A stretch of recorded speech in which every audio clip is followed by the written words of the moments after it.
Muy buenas a todos.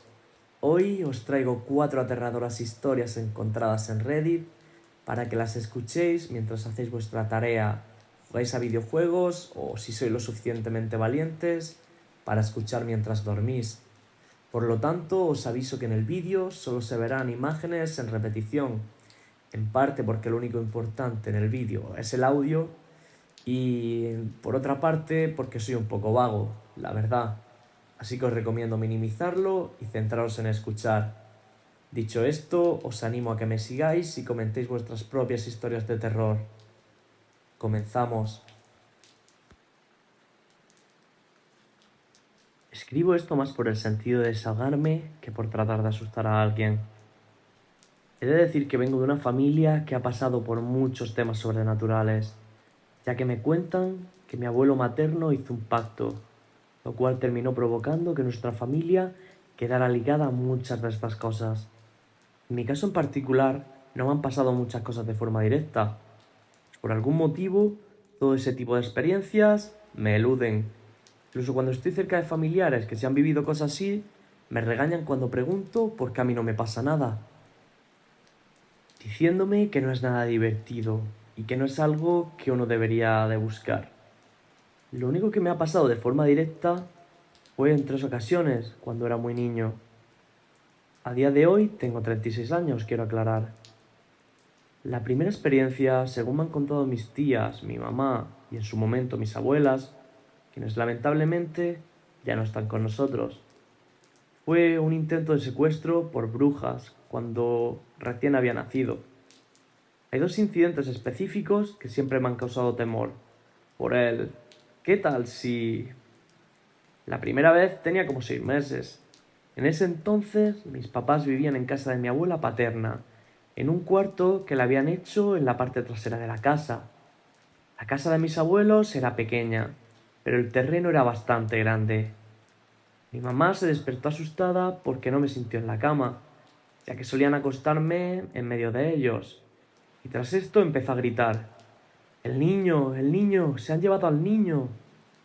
Todos los que estaban en la casa salieron corriendo, y ahí estaba yo, a unos 2 metros del portón de enfrente, sin llorar, sin daño alguno, totalmente dormido. Sin embargo, me cuentan que me había orinado y que por eso las brujas me dejaron. La segunda ocasión fue cuando tenía como 1 año. Mi mamá y una tía paterna habían ido a visitar a mi abuelita materna. Mientras mi mamá entraba a dejar las cosas, mi tía se quedó fuera y vio a 2 mujeres.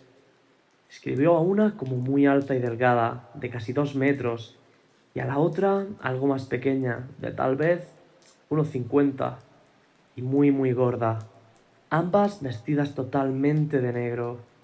Estaban bastante alejadas, al menos a unos 50 metros de mí, y le decían: danos al niño, dánoslo, o si no, tú también sufrirás. Mi tía tenía muchísimo miedo y sentía como la jalaban hacia ellas. Se puso a orar a Dios, quiere decir que la mayoría de mi familia es cristiana, y tras esto, después de unos minutos que para ellos fueron como horas, sintió que alguien le jalaba hacia atrás y la metió a la fuerza en la casa de mi abuelita. Cuando todas la vieron, tenía los brazos y las piernas llenas de arañazos, y les dijo que harían al niño. No se lo quise dar, y me atacaron. Le tomó un tiempo tranquilizarse, y después de eso, relativamente, ya no me pasó nada. La tercera vez fue cuando tenía unos 4 años. Era un poco más consciente de las cosas que pasaban a mi alrededor. Seguíamos viviendo en casa de mi abuelita paterna, y en esa ocasión mi mamá estaba embarazada de mi hermano. Yo seguía durmiendo en medio de mis papás. Supongo que eso los hacía sentirse más seguros. Eran como las 6 de la mañana. Siempre me levantaba muy temprano cuando era niño, pero me quedaba en medio de ellos porque me decían que no me moviera de la cama hasta que ellos se despertaran. Me levanté y fuera de casa vi una luz. A pesar de las cortinas gruesas, se notaba dicha luz, que era muy potente, incluso iluminando donde había pared y no ventana. Por algún motivo, no me asustó.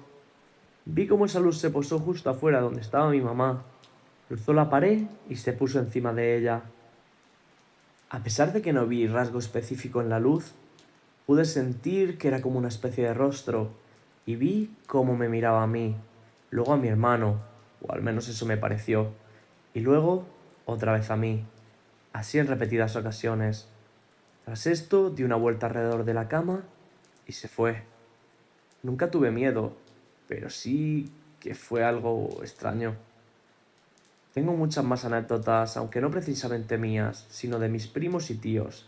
Si quieren, también se las puedo contar.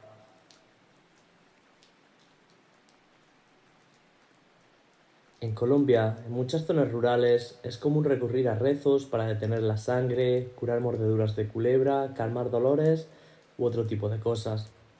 He de decir que no soy una persona devota y suelo dudar de lo que me cuentan.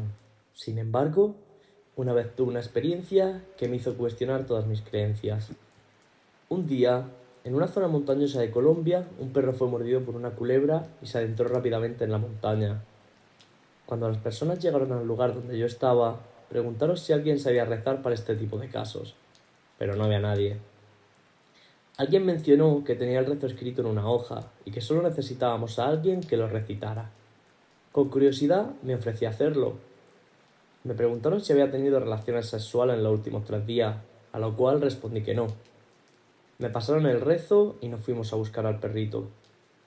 Caminamos aproximadamente 1 hora por un sendero hasta ingresar en la montaña, buscando el lugar donde lo habían visto por última vez. Tras un rato de la búsqueda, lo encontramos tirado en el suelo, prácticamente agonizante. No sabíamos qué tipo de culebra lo había mordido, pero era evidente que era venenosa, pues el perro presentaba hinchazón, parálisis y sus heridas exudaban líquido sanguinolento. Me agaché, tomé el papel en mi mano izquierda y puse mi mano derecha sobre el perro. Comencé a recitar la oración que mencionaba a San Pablo, Jesús, María y José. Mientras oraba tenía que presionarme, es decir, realizar la señal de la cruz, e hice esto unas 2 veces. Tras esto, el perro cayó en un desmayo. Lo envolvimos en una lona y lo llevamos de vuelta a casa. Al día siguiente, sin ningún tipo de medicina, el perro se levantó. Aunque no apoyaba la pata donde había sido mordido y orinaba con sangre, se veía mucho mejor y sabíamos que no moriría. En fin, la fe mueve montañas, o tal vez algo más allá de nuestra comprensión hizo esto posible. La verdad es que a día de hoy no lo sé. Solía vivir en una zona la cual consideraba relativamente tranquila. Hace algunos años tuve un encuentro algo peculiar en la madrugada, pues ya que trabajaba de noche solía regresar con un compañero del trabajo, pero una madrugada me dejó en un punto relativamente cercano a mi casa y a su ruta. Pero desde que bajé del auto no podía parar de sentirme observado. Estaba sobre cierta avenida, a una calle de una gasolinera.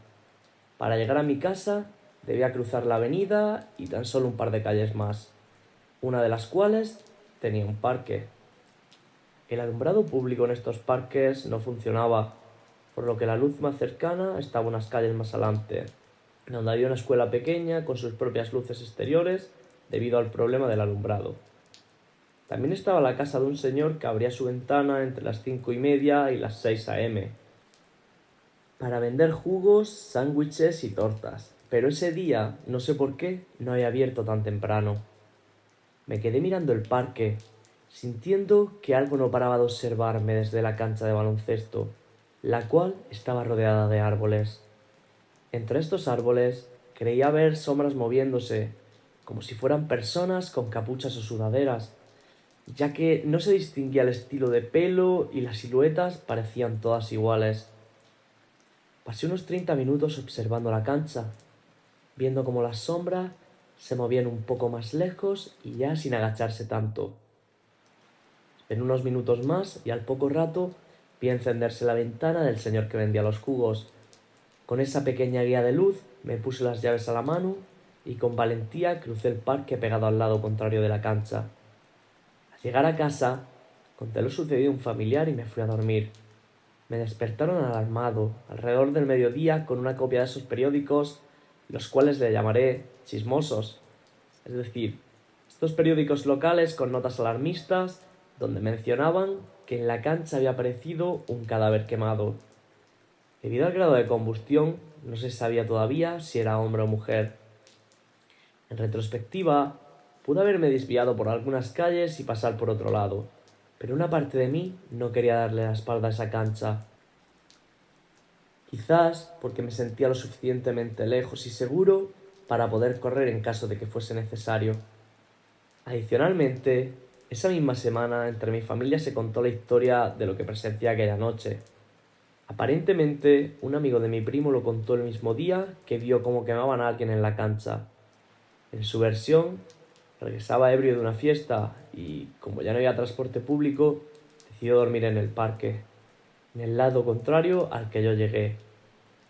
Se metió en una combi que daba la espalda a la cancha de baloncesto y tenía enfrente una de fútbol. A cierta hora de la madrugada, escuchó gritos o gemidos y empezó a despertar, pensando que tal vez era una pareja que estaba haciendo sus cositas en el parque. Al asomarse por una de las ventanas de la combi, pudo ver el espectáculo y las siluetas rodeando a la víctima. Nos comenta que quizá al ver tal terrorífico espectáculo, puede ser que se le escapara un grito, pues estos empezaron a hacer ruido y a correr tras de él. Asustado, corrió hasta el periférico y desde ahí buscó cómo irse a su casa. No es precisamente una historia de fantasmas, pero es inquietante ver algo tan gráfico suceder tan cerca de donde vives. Es más, en una zona que normalmente es bastante tranquila y pequeña. La historia que contaré a continuación no me pasó a mí, sino a mi hermano y a mi primo. Un día fuimos de vacaciones con mis abuelos a un pueblito escondido en Oaxaca. Fue una experiencia realmente encantadora que me encantaría repetir. Para llegar a la casa de mis abuelos tenía que pasar por un camino de tierra que casi nadie transitaba. La casa de mis abuelos quedaba a unos 50 metros de distancia de la orilla de un cerro, al final del camino. Este suceso ocurrió el 1 de enero en la madrugada, cuando ya había acabado la celebración y solo quedaban mis tíos, papás y abuelos hablando. Mis abuelos tenían dos casas, una donde vivían y estaba la cocina y otras con dos cuartos para las visitas. Nuestro cuarto tenía una puerta de madera que daba al final del camino y que únicamente estaba atada por un cordón de zapatos. Estábamos jugando mi hermano, mi primo y yo como a las 2 de la madrugada. Al no haber internet ni señal en los teléfonos, estábamos por jugar a un juego de mesa. De pronto me dieron unas ganas increíbles de tomar agua, así que me levanté y me dirigí a la otra casa donde estaban todos reunidos. No sin antes hacerle una broma a mi primo y a mi hermano, diciéndoles: tened cuidado, no vaya a venir por vosotros un monstruo. No quise salir por la puerta de madera enfrente de mi cuarto porque me dio un poco de pereza abrirla, así que salí por la otra puerta. Cuando pasé por la puerta de madera del cuarto, noté una vibra un tanto extraña, como cuando un depredador ve a su presa. De decir que me asusté pensando que podría ser algún animal salvaje y entré rapidísimo a casa. Agarré un vaso de agua y me serví, pero justo cuando estaba a punto de salir al lavadero donde tenían el agua potable, entraron mi primo y mi hermano corriendo. Al preguntarles qué había pasado, mi primo me contó algo que me dejó pensando hasta el día de hoy. Me dijo que, poco después de que yo me fuese, alguien o algo tocó la puerta de madera frente al cuarto. La diferencia era que tocaba con muchísima desesperación, como si la estuvieran persiguiendo. Mi hermano, pensando que era yo, dijo: sé que eres tú, no nos asustes. Pero en este momento se escuchó la voz de mi mamá preguntándome: ¿dónde está tu hermano? En la otra casa. Ambos me cuentan que, después de escuchar la conversación entre mi mamá y yo, la cosa que estaba afuera se asomó por una grieta de la puerta de madera. No quiero ni imaginar el susto que se llevaron al ver un ojo rojo observándolos. Mi hermano me cuenta que no era un ojo común, sino uno que podría asimilarse al de un dragón. Asustados, mi hermano y mi primo salieron corriendo y entraron por la puerta donde estaba el lavadero. Al escuchar esto, mi cuerpo se erizó, ya que momentos antes sentí una presencia extraña cerca de aquella puerta de madera. Tras escuchar esto, mi abuelo se levantó y salió corriendo hacia la orilla del cerro. pronunciando unas palabras en nahual, casi gritándolas. Cuando regresó, nos aconsejó que mejor nos fuéramos a dormir y que no saliéramos para nada esa noche, o si salíamos, tenía que ser acompañados de un adulto. Obedecimos y nos fuimos a dormir. A la mañana siguiente, cuando todos nos levantamos para desayunar, mi abuelo nos contó el motivo por el cual salió corriendo hacia la orilla y nos explicó que, años atrás, en la época de los españoles, varios indígenas locales fueron fusilados y arrojados a aquel barranco. Los indígenas, al no tener justicia, se convirtieron en un espíritu que deambulaba por los alrededores, buscando un alma con sangre española para vengarse. Normalmente se llevan las almas de los niños, y es por eso que mi abuelo salió corriendo a la orilla, pronunciando unas palabras que decían: «Déjanos en paz, ellos no te pertenecen». Al escuchar esto, nos dio muchísimo miedo, pero mi abuelita nos dijo que no teníamos que tener miedo, ya que mi abuelo había espantado al espíritu. Fue una experiencia muy rara, y aún me deja pensando en la suerte que tuve al no ser llevada por aquel espíritu.